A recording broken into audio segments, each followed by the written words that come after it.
அஸ்ஸலாமு அலைக்கும் மக்களே, எல்லாரும் எப்படி இருக்கீங்க? நல்லா இருக்குன்னு நினைக்கிறேன். நம்ம இன்னைக்கு இந்த வீடியோல பார்க்க போறது கண்டிப்பா நம்மள மாதிரி வெளிநாட்டுல வேலை பார்க்குற எல்லாருக்குமே இது ரொம்ப முக்கியமான ஒரு வீடியோங்க.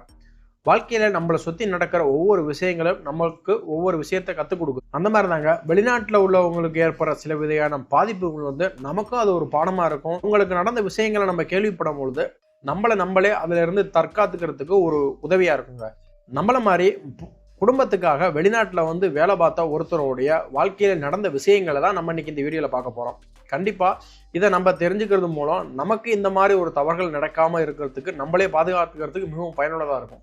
வாங்க என்னன்னு ஃபுல் டீட்டெயிலாக பார்ப்போம். நீங்க இப்பதான் நம்ம சேனலுக்கு போச்சுன்னா சேனலை சப்ஸ்கிரைப் பண்ணுங்க. சவுதி அரேபியா சம்பந்தமான சட்டத்திட்டங்கள் வேலைவாய்ப்பு தகவல் நீங்க நம்ம சேனல்ல தெரிஞ்சுக்கலாம். சவுதி அரேபியாவில் எகிப்து நாட்டை சேர்ந்த ஒரு டாக்டர், அவர் ஒரு மருத்துவருங்க. நம்மள மாதிரி சாதாரண லேபர் வேலைக்கு வரல, அவர் ஒரு மருத்துவராக இருந்து எகிப்து நாட்டை சேர்ந்தவர் சவுதி அரேபியாவில் கிட்டத்தட்ட 30 வருஷம் வேலை பார்த்துருக்காப்ல. நம்ம எப்படி சம்பாரிச்சு பணங்களை வீட்டுக்கு அனுப்புவோம், அதே மாதிரி அவரும் சம்பாரிச்சு தன் பிள்ளைகளுக்காக அதிகப்படியான பணத்தை ஊருக்கு அமைச்சிருக்காரு.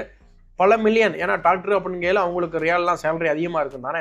அவங்களும் கிட்டத்தட்ட 30 வருட உழைப்பு முழுவதையும் ஊருக்கு அனுப்பிச்சு ஊரில் ஒரு பெரிய வீடு கட்டுறது அப்படிங்கிற மாதிரி வீடு கட்டுறது, பிள்ளைங்களை படிக்க வைக்கிறது அப்படிங்கிறத காட்டிலும் பிள்ளைங்களுக்கு அவங்கவுங்க ஆசைப்பட்ட மாதிரி அவங்களுக்கு திருமணம் செஞ்சு வைக்கிறதுன்னு சொல்லிட்டு ஒவ்வொன்றையும் பார்த்து செஞ்ச தகப்பன் தன் பிள்ளைங்க மேலே இருக்கிற ஒரு நம்பிக்கையில் அவங்களுக்கு பவர் ஆஃப் பட்டாணிலிருந்து எல்லாத்தையும் வழங்கியிருக்காப்ல.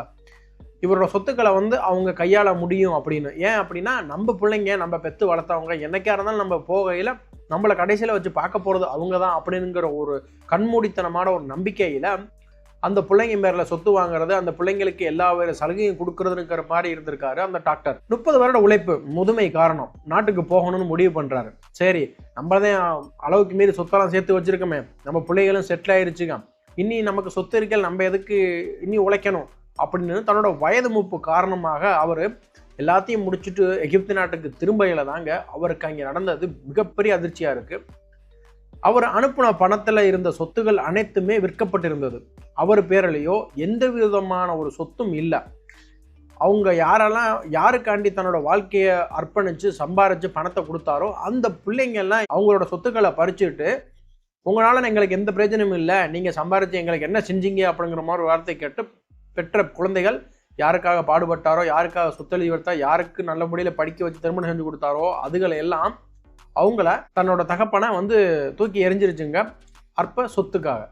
இன்னைக்கு அவர் கையில் அந்த படித்த படிப்பை தவிர வேறு எதுவுமே இல்லாமல் இருக்காருங்க.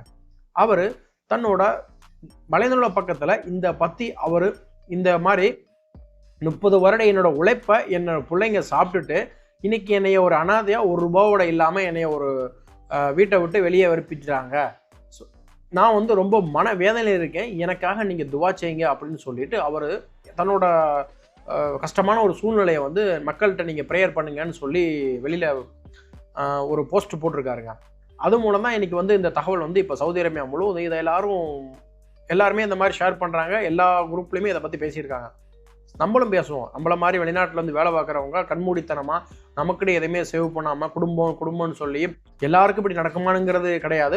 ஆனாலும் நமக்குன்னு ₹1 நம்ம அக்கௌண்ட்டில் கையில் காசு வச்சுக்கிட்டு நாட்டுக்கு போகல தான் யாருக்கு எப்போ என்ன நடக்கும். இந்த உலகம் நிரந்தரமில்லாத உலகம். இன்னைக்கு இருக்கிற வேலை நாளைக்கு நமக்கு இருக்குமா அப்படிங்கிறது தெரியாது. அப்படிங்கிற பட்சத்தில் நமக்கு நம்ம பேரில் ஒரு அக்கௌண்ட் ஓப்பன் பண்ணி அதில் ஒரு குறிப்பிட்ட அளவு பணத்தை சேமித்து வைக்கிறது நமக்கு ஃபியூச்சருக்கு ரொம்ப பலனாக இருக்கும் அப்படிங்கிறதுக்காக தான் இந்த வீடியோ. அதனால் இந்த வீடியோ பார்க்குற மக்கள் கண்டிப்பாக உங்களுக்குன்னு கொஞ்சத்தை நீங்கள் எப்போவுமே சேர்த்து வைக்க பயிற்சி செய்யுங்க. அதுதான் உங்களுடைய கடைசி காலகட்டத்துக்கு கண்டிப்பாக பயன் வரும்.